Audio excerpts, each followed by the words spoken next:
don't get it.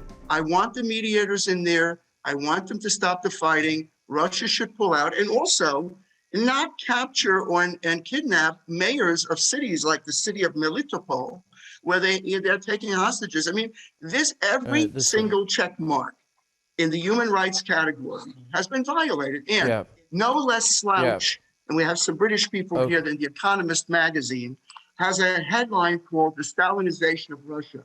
And to your point about the inevitability of it, they say a very important thing. Does Putin want to occupy Ukraine even if he wins?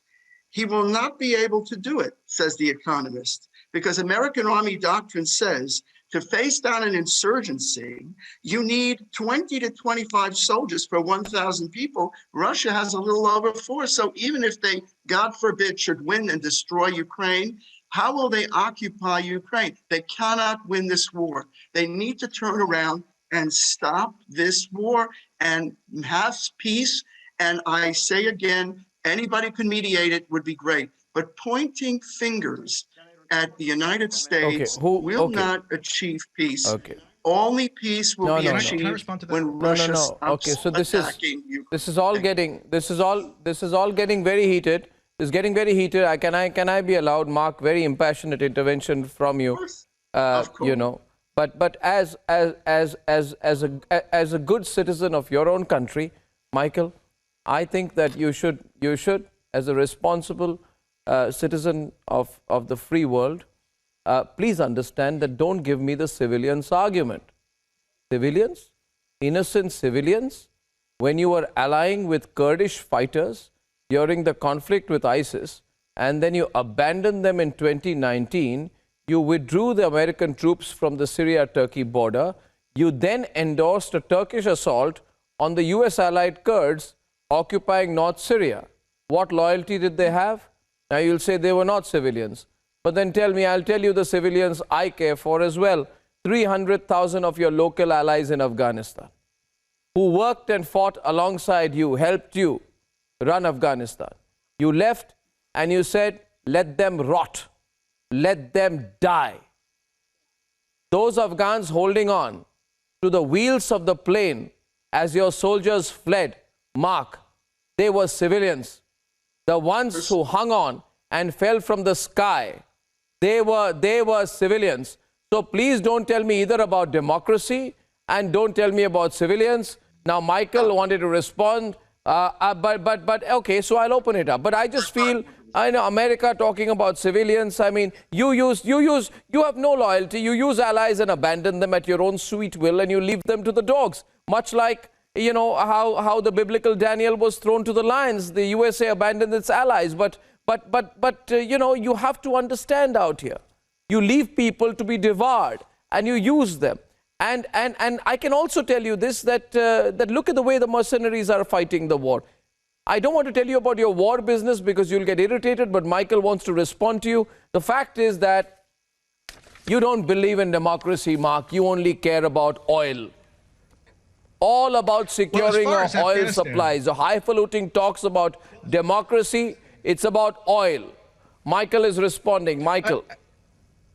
As far as Afghanistan, which you raise, last summer there was this fake contrived controversy in the US where there was outrage expressed at the humanitarian toll being taken on Afghan civilians because of the withdrawal of US troops that a lot of people denounced as ill-advised, right? And what do we have now months later? Well, the US is actively fomenting a humanitarian crisis in Afghanistan by its sanction regime, which is inhibiting the flow of necessary humanitarian supplies. So all these feigned concerns over civilian suffering are almost always in the US essentially fake or pretext to justify its foreign policy stance. And that also applies to Ukraine and Russia. We initially had the White House officials in the Biden administration insisting that they would, of course, under no circumstances, target civilians in Russia, meaning inflict pain on Russian civilians using its sanction regime. That was a few weeks ago.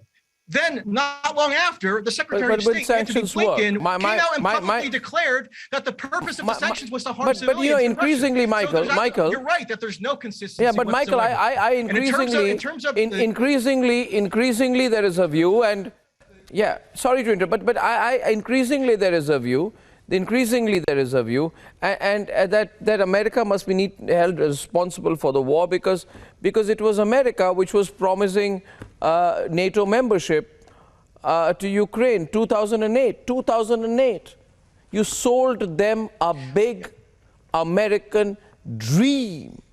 The chairman of the Senate Foreign Relations Committee, March 2008, boasted, oh, of course Ukraine will join NATO. It's 2022, for God's sake, you're not going to let them join NATO. The other point is, Dove, you see the Iranian economy. Look at the number of sanctions you used on Iran. Practically speaking, Dove, you know, the Iranian economy has started to grow and grow quite well. They could be growing faster than the American economy. So question happens then that will sanctions work, Dove? What if they don't? What if there's leads to a recalibration instead? Well, I happen to feel that sanctions are not enough.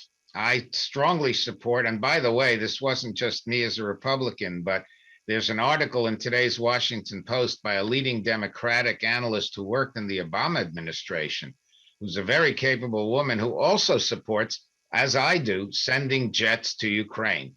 There is much more we can do. I think the combination of helping the Ukrainians hold out plus sanctions, that would get Mr. Putin to agree finally to negotiate.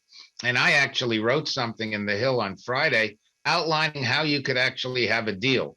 But to me, as far as I'm concerned, it's not enough just to sanction. And it's not enough just to send javelins or to send stingers.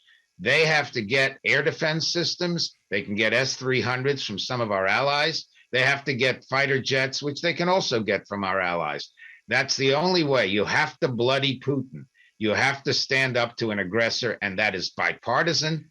In fact, the Congress is way ahead of the administration. Excuse me, let me finish. I listen to you. With Russia, I listen to you. Let me finish. Calm down. Arnab, shut the guy up.